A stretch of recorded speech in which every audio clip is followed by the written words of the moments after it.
السلام عليكم ورحمة الله تعالى وبركاته، وجمعة مباركة عليكم ببركة الصلاة على محمد وآل محمد.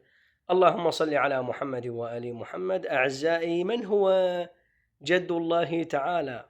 نقرأ في سورة الجن: وأنه تعالى جد ربنا ما اتخذ صاحبة ولا ولدا.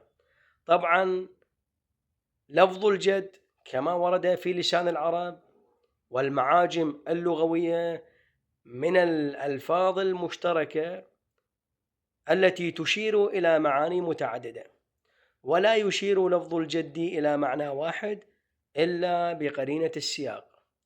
والمعاجم ذكرت أن معنى الجد إما أن يكون بمعنى الحظ والنصيب، كما نقول أن فلان ذو جد أي ذو حظ ونصيب في هذه الدنيا. وأشارت المعاجم أن المراد من الجد في الاستعمال هو أبو الأب أو أبو الأم.